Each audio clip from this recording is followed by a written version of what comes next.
My name is Lydia. I'm 38 years old.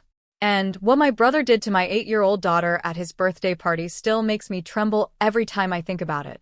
Even now, months later, I can close my eyes and feel that exact moment. The way my heart stopped, the way the air seemed to leave the room, the way my entire world tilted on its axis in the span of 3 seconds. You know those moments in life where everything changes? Where you suddenly see people for who they really are, stripped of all the excuses you've made for them over the years. That was my moment. That was the night I stopped being the supportive sister and became someone I never thought I'd have to be. Let me take you back to that evening. It was Marcus's birthday, his 42nd. The party was at our parents' house, that beautiful colonial home where we grew up, where every brick and beam holds a memory. The dining room was packed with relatives, colleagues, friends. Everyone was there. The lighting was warm and golden, casting that perfect glow that makes everything look like a scene from a movie. Laughter bounced off the walls. Wine glasses clinked. Someone had just told a joke, and the room was still rippling with chuckles. The cake sat in the center of the table, 3 layers of chocolate decadence with gold leaf accents because, of course, Marcus only accepted the finest things. Everything about that night was perfect, orchestrated, expensive, just the way my brother liked it. And then came the moment for gifts. One by one, people presented their offerings. Designer watches, vintage whiskey, tech gadgets I couldn't even pronounce. Each gift was met with that charming smile Marcus had perfected over the years, that politician's grin that made everyone feel special even when they weren't. And then my Ella, my sweet, innocent, pure-hearted Ella, stepped forward. She'd been working on his gift for weeks. Every evening after homework, she'd sit at the kitchen table with her little craft supplies spread out around her. Glue sticks, glitter that somehow ended up everywhere, construction paper in every color you could imagine. She was making him a photo album, hand-decorated, filled with pictures of the two of them from over the years. Pictures of him pushing her on swings when she was tiny. Pictures of her sitting on his shoulders at the beach. Pictures of birthdays and Christmases and ordinary Tuesday afternoons that somehow felt magical because Uncle Marcus was there. She'd wrapped it herself too. The paper was crooked. You could see where she'd used too much tape, where the edges didn't quite meet. The blue ribbon she'd tied on top was lopsided, one loop bigger than the other.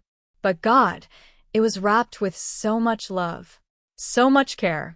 You could see her little fingerprints in the tape, slightly sticky from where she'd struggled to pull it off the roll. She walked up to him with that gift clutched in her small hands, her eyes shining with excitement. She'd been talking about this moment for days. "I can't wait to see Uncle Marcus's face," she told me that morning while getting dressed. "I think he's really going to love it, Mommy." But what he did next, in front of everyone, in front of my daughter, in front of God and the entire family, that changed how everyone saw me forever. That changed how I saw myself. Before I tell you exactly what happened, before I describe the thing that still wakes me up at night with my fists clenched and my jaw aching from grinding my teeth, I need you to understand something. I need you to know that this wasn't just about a gift. This was about years of excuses. Years of enabling. Years of watching my brother treat kindness like it was a transaction and love like it was a debt he could call in whenever he wanted. Because trust me, this story hurts. It hurts in places I didn't even know could ache. And if you've ever seen someone's kindness get mocked, if you've ever watched innocence get crushed right in front of your eyes, then you know exactly what I'm talking about. He took the gift from her hands. That's where it started. Just a simple exchange. Her offering something from her heart, him receiving it with those perfectly manicured fingers that had never known real work, real struggle. Ella was beaming. Actually beaming. Her whole face was lit up with anticipation, bouncing slightly on her toes the way kids do when they're too excited to stand still. She was waiting for that moment of joy, that split second when someone you love realizes how much you care about them. Marcus tore off the wrapping paper. Not gently. Not with the care you'd use when opening something from a child. He ripped through it like he was attacking it, like the very act of unwrapping was beneath him. Pieces of that blue ribbon fell to the floor. The paper crumpled in his fists. He pulled out the photo album, held it up. looked at it, and I watched his face change. Not into surprise. Not into gratitude. Not into that warmth you'd expect when you see hours of a child's love compressed into something tangible. He sneered.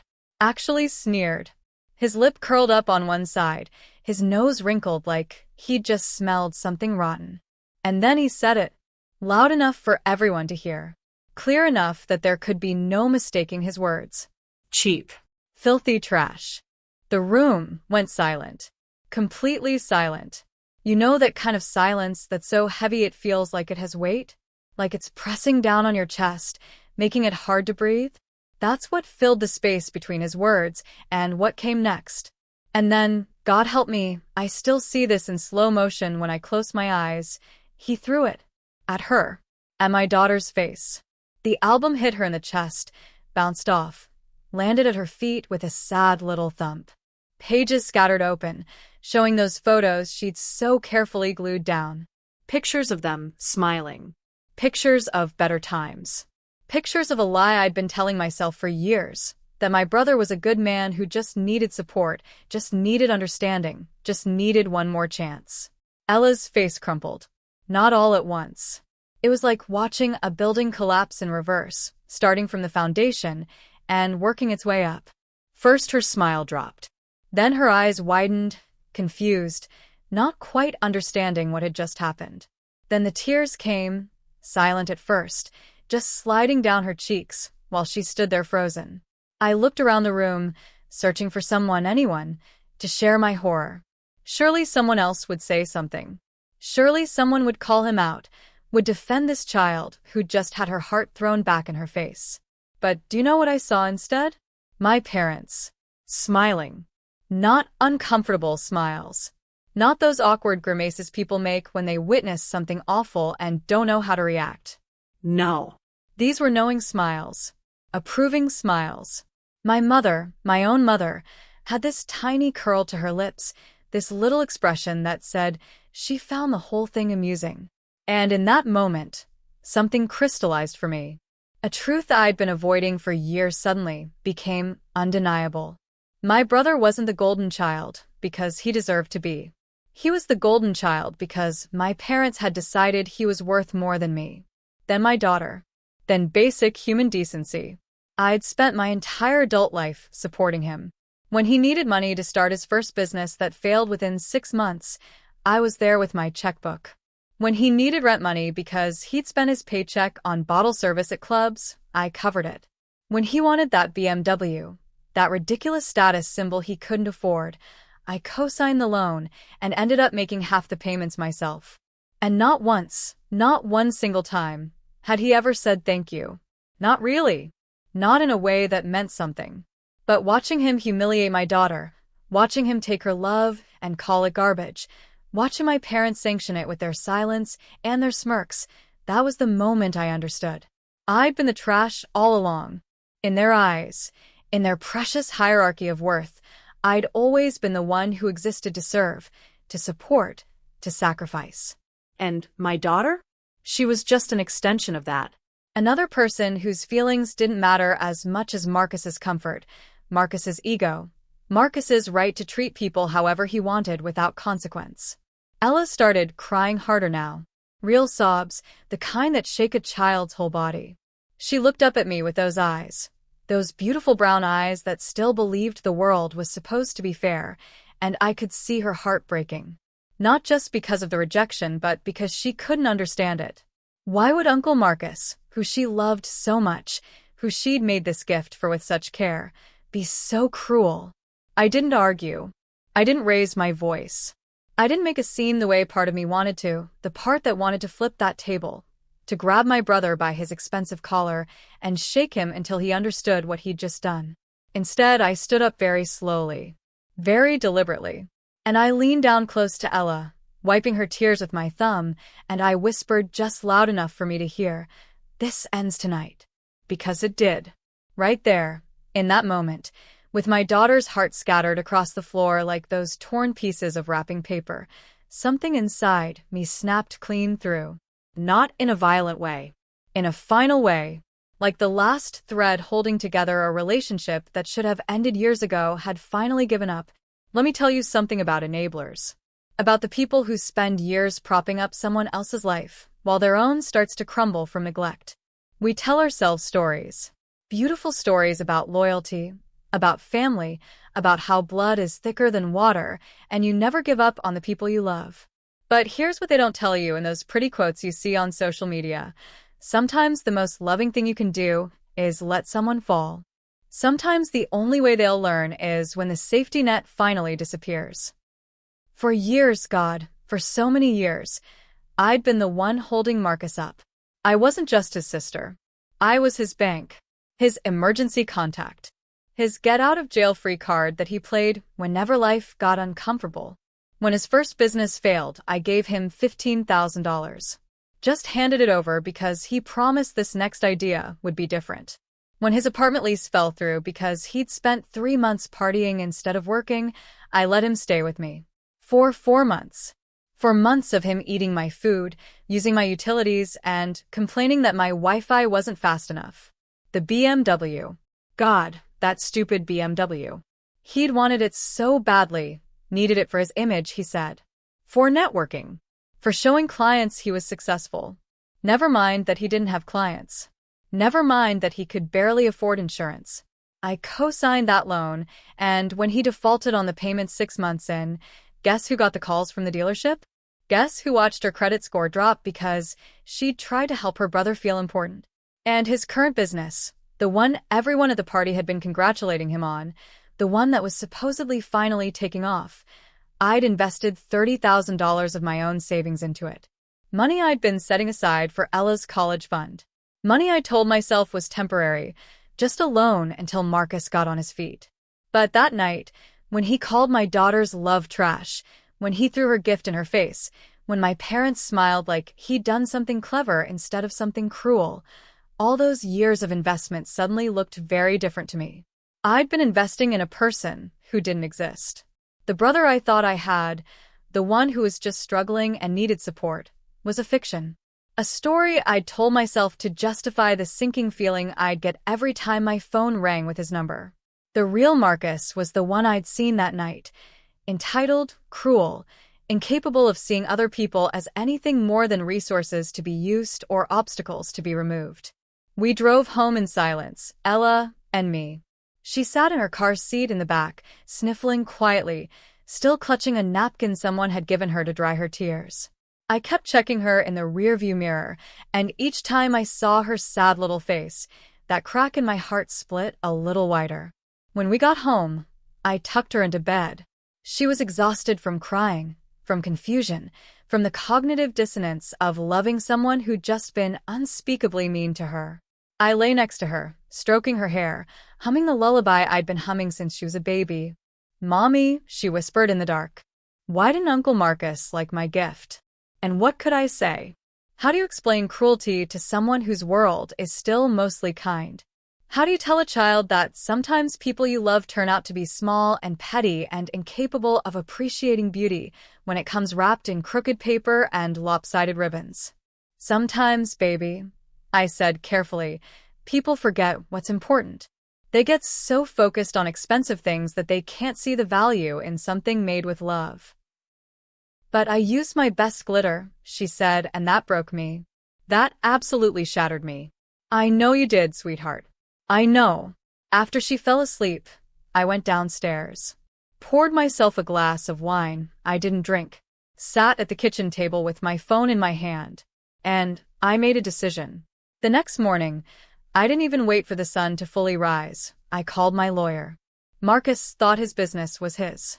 Thought that money I'd given him was a gift, a show of sisterly support with no strings attached. But I'd been smarter than that, even when I was being stupid. Every penny I'd invested had been documented. Contracts signed. Agreements made. I owned 40% of his company, and he'd been so eager to take my money that he'd barely read the terms. "I want out," I told my lawyer. "Every penny. Every share. I want my investment back, and I want it now." "That will likely tank the business," he warned me. "Without that capital." "Good," I said. And I meant it. God help me, I meant it with every fiber of my being. Next call, the bank. That co-signed car loan had terms too. Terms that said if I withdrew my backing, they could call in the loan immediately. Did I want to proceed? Yes, I said. Immediately. I could feel something cold settling over me. Not anger exactly. Anger is hot, explosive, emotional. This was calculated. This was justice wearing a business suit and carrying a briefcase full of documentation. My phone rang 20 minutes later. Marcus. I stared at it, watching it buzz and light up with his name, and I let it go to voicemail. Then he called again. And again. By the fourth call, I picked up. What the hell did you just do? He screamed. Not asked. Screamed. My lawyer just called. The bank just called. What the hell is happening? I took a breath, steadied myself, and I said, very calmly, very clearly, you threw away the last good thing in your life last night, Marcus. I'm just making it official. Are you insane? You can't do this. I'll lose everything.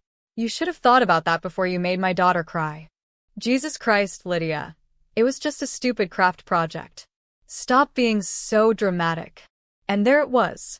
The thing I needed to hear. The confirmation that he hadn't just had a bad moment, hadn't just made a mistake. He genuinely didn't understand. Didn't see what he'd done wrong. In his mind, my 8-year-old daughter's feelings were less important than his right to dismiss anything he didn't deem worthy of his attention. From now on, I said, my voice steady even though my hands were shaking, you're on your own. Don't call me for money. Don't call me for help. Don't call me at all. You can't be serious. I'm your brother. My brother died last night, I said. I just hadn't realized it until you threw that album. And I hung up. He thought I was joking. For the first few hours, he thought I was just angry, that I'd cool off and come crawling back the way I always did. He texted me apologies, not real ones, just the kind where people say, I'm sorry you're upset, instead of, I'm sorry I hurt you. He called my parents, who apparently told him I was being hysterical and hormonal and would get over it soon. But I wasn't joking. And I wasn't going to get over it. Because what came after that phone call, what I set in motion with those few simple conversations with lawyers and banks, nobody saw it coming. Not Marcus. Not my parents. Not even me, really.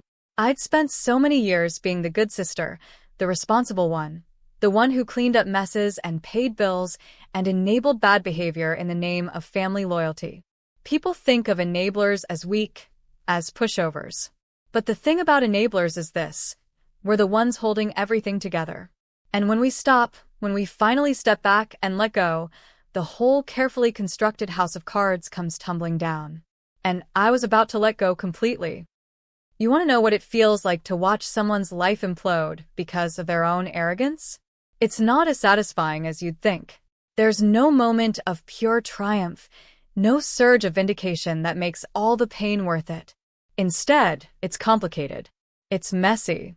It's watching someone drown and knowing you could throw them a rope but choosing not to because they'd just drag you under with them. Within 48 hours, everything started falling apart for Marcus.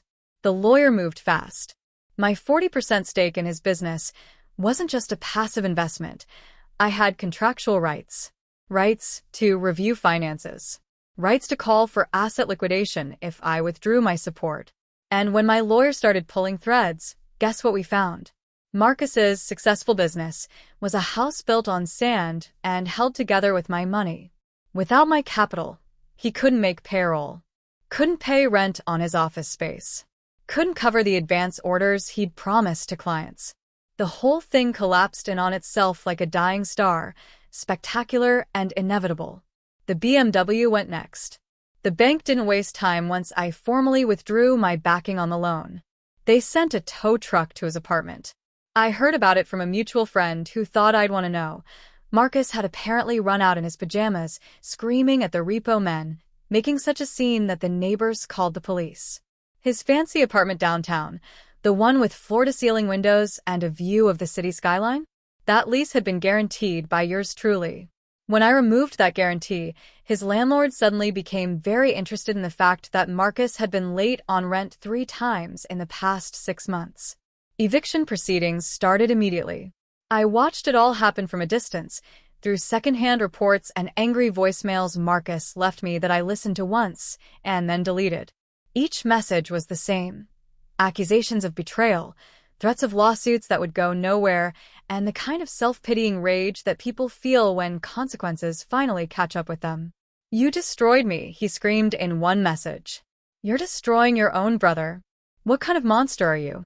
But here's what he never understood, what he couldn't understand because he never had to think about anyone but himself. I didn't destroy him. I simply stopped building him back up.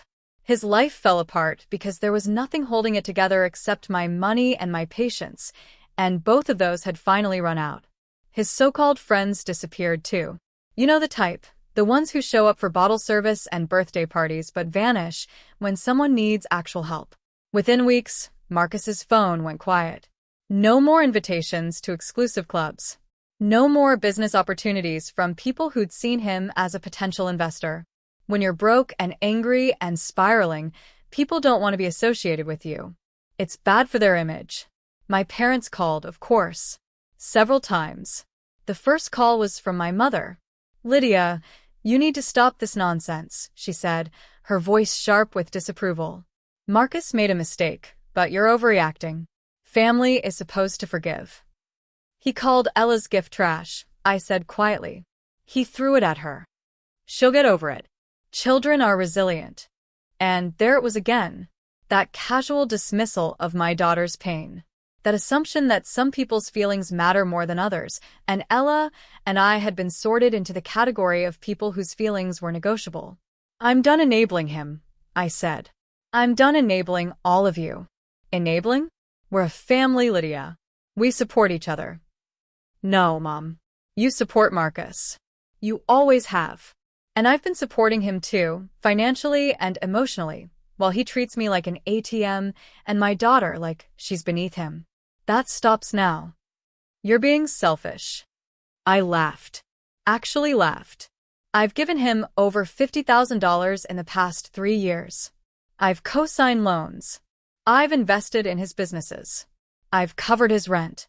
I've made excuses for him at family gatherings. I've lied to people about why he couldn't pay me back. And I'm selfish." She hung up on me. My father's call came a few days later, after Marcus had apparently shown up at their house, desperate and panicking.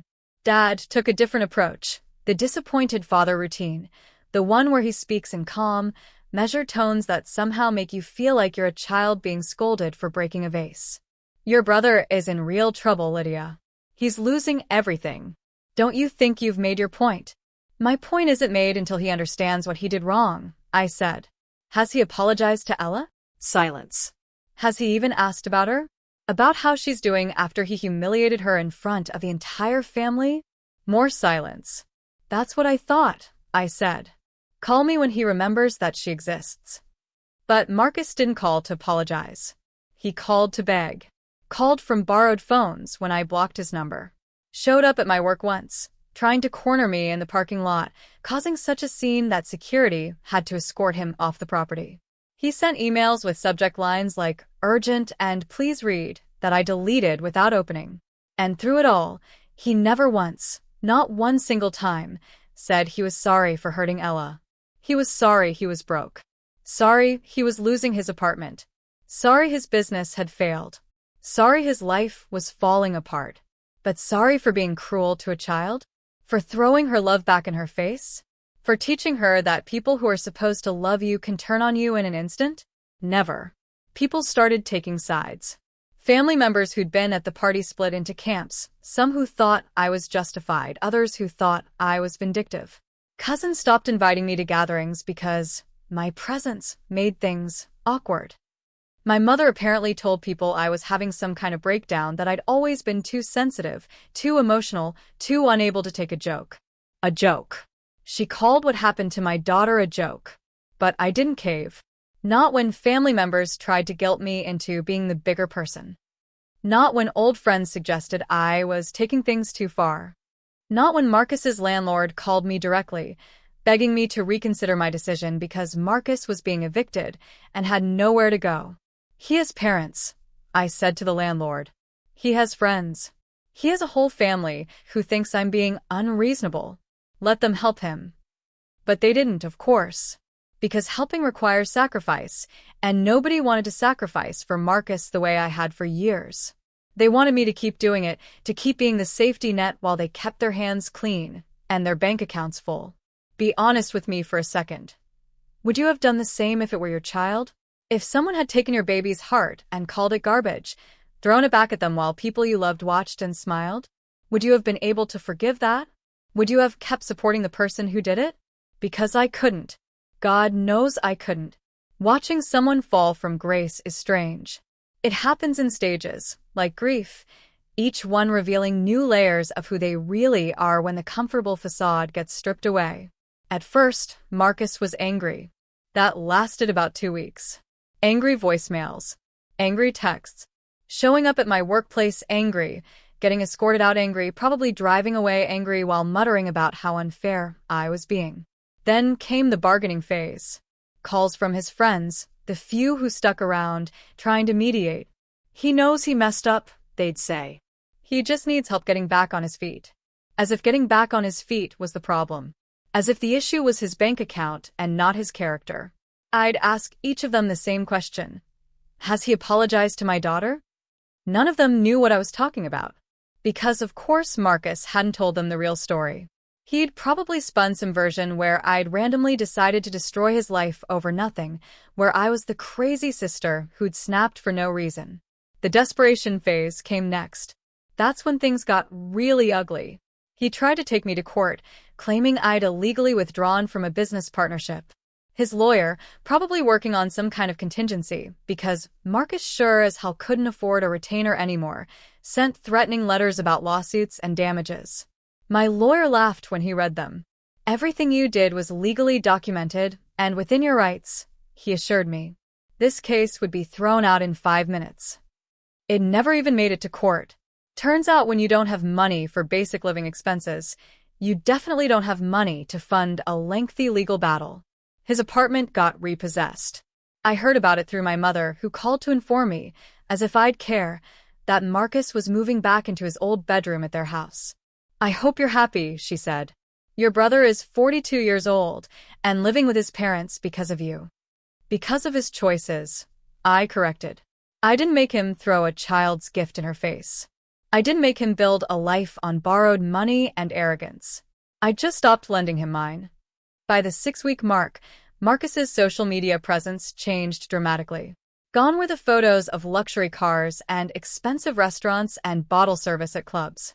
Instead, his last few posts were angry rants about betrayal, about how family will turn on you, about how the people you trust the most will stab you in the back. He never mentioned what he'd done. Never took accountability. It was all about what had been done to him, as if he was simply an innocent victim of my sudden, inexplicable cruelty.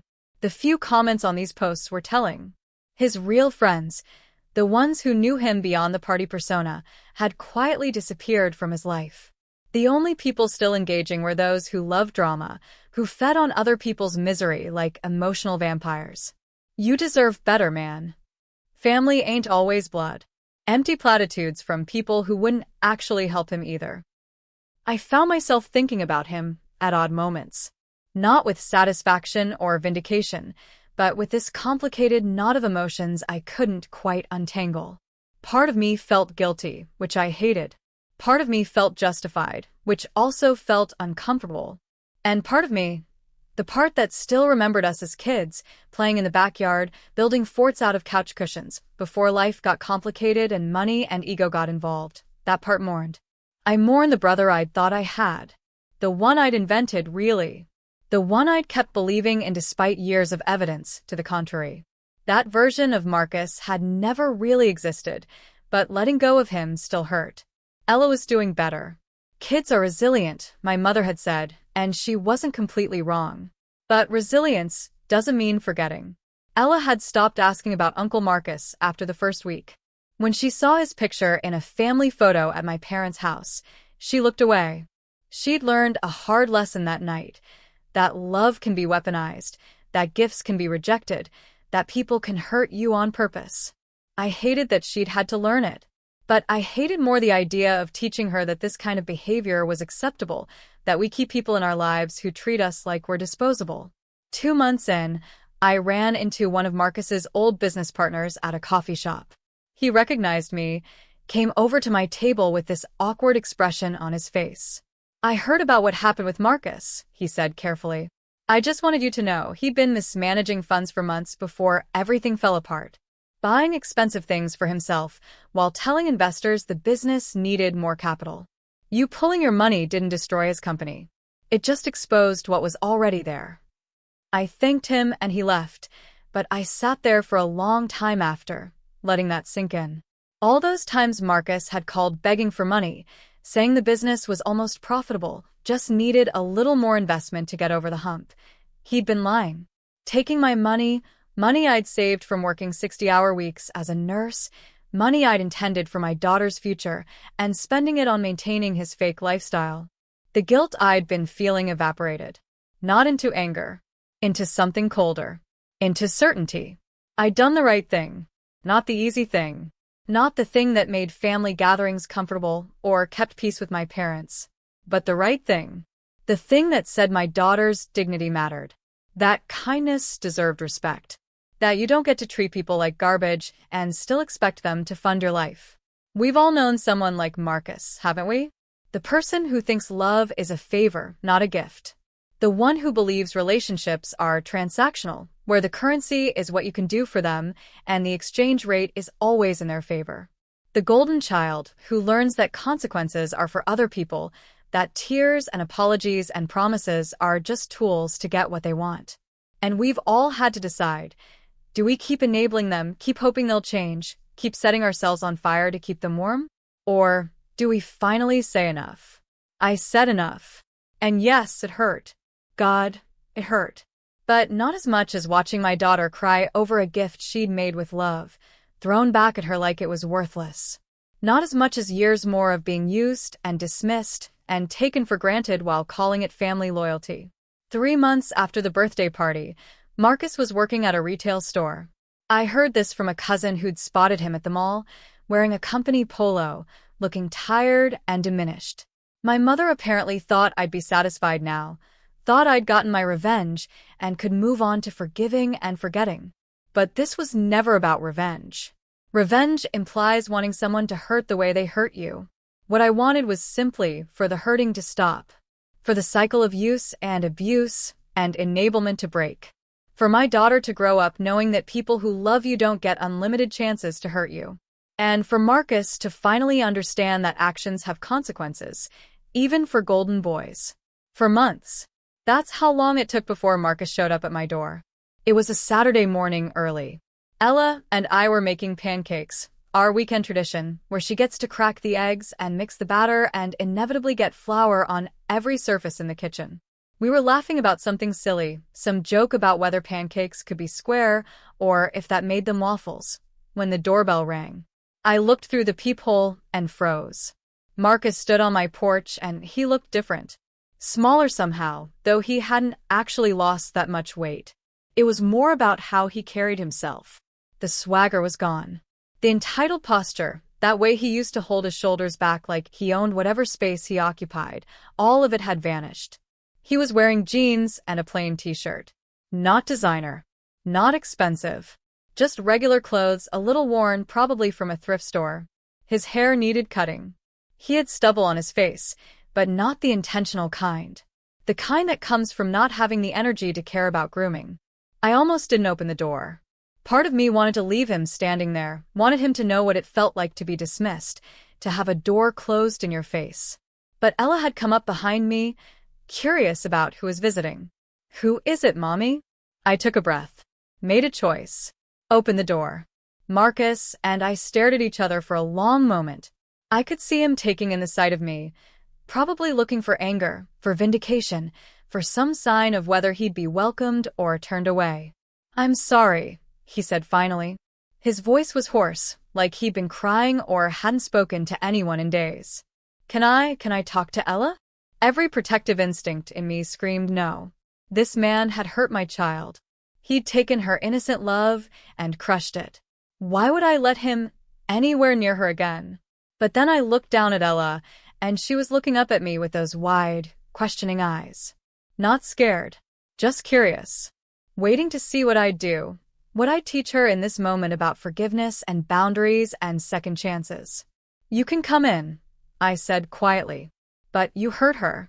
If you're here to make excuses or explain why what you did wasn't that bad, you can leave now. I'm not, he said quickly. I'm not here to explain. I'm here to apologize. I stepped aside and let him in. He walked into my living room like he was entering a church, carefully, reverently, aware that he was in a space he didn't deserve to occupy. Ella had gone quiet, standing half behind my leg, watching her uncle with that mixture of wariness and hope that children have before they've fully learned to protect themselves. Marcus knelt down, actually got down on his knees on my living room floor, bringing himself to her level. And I watched as tears started running down his face. Ella, he said, his voice breaking, I am so sorry for what I did at my party. The gift you made me was beautiful. It was the best gift.